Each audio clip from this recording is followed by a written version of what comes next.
dalam Islam dunia perbudakan itu, bukan seperti dunia perbudakan barat. Jibril alaihi salatu wasalam selalu memberikan wasiat kepada Nabi sallallahu alaihi wasallam untuk menjaga budak. Makanya akhir wasiat Nabi sallallahu alaihi wasallam selepas dia mewasiatkan salat, disuruh kita menjaga budak-budak.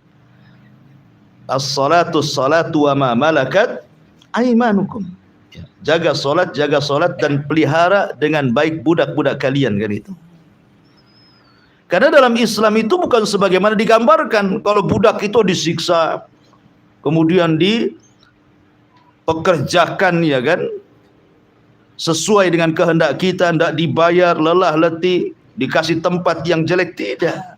Budak itu bagian dari keluarga dalam Islam itu.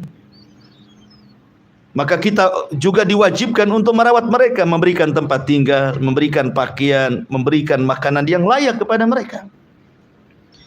Makanya dalam Islam terkadang ada budak-budak itu ketika dimerdekakan tidak mau. Tidak mau dalam Islam itu. Sejarah-sejarah dulu ada budak-budak yang dimerdekakan tuannya malah tidak bahagia. Seperti contohnya siapa? Contohnya Atha bin Abi Rabah. Dia seorang budak. Dia tidak mau. Qatadah ibn Di'amah. Qatadah ibn Di'amah. Orangnya kan cacat tuh Qatadah ibn Di'amah. Tetapi belakangan jadi ulama dunia, kan. Ya. Dia menangis ketika dimerdekakan oleh tuannya. Dia datang kepada ibundanya, nangis tak mau. Karena belum tentu budak itu dimerdekakan dia bisa hidup di luar. Maksudnya bisa hidup mandiri, punya rumah, punya pekerjaan, bisa makan, belum tentu. Tapi kalau dia bersama tuannya terjamin hidupnya, kan gitu ya. Sudah ada tempat tinggal, ada makan, ada pakaian, ada semuanya.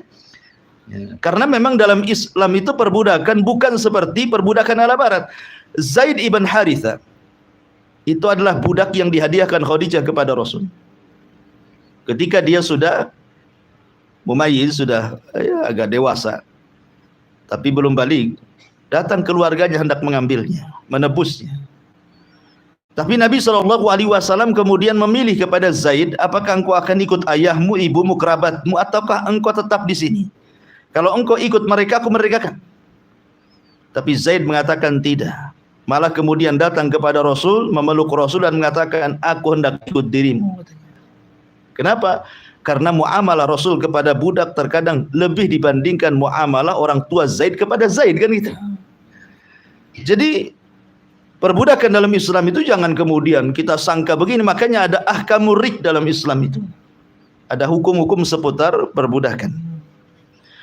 Dan adanya perbudakan dalam Islam itu lisababil kufri, karena sebab kekufuran. Ingat ya, sebab kekufuran, bukan sebab yang lain. Karena perbudakan itu hanya terjadi dalam peperangan. Kalau seandainya negara Islam berperang melawan negara kafir, kemudian tentara-tentara kafir itu tertawan, maka mereka jadi budak. Sebab apa? Sebab kekufuran mereka.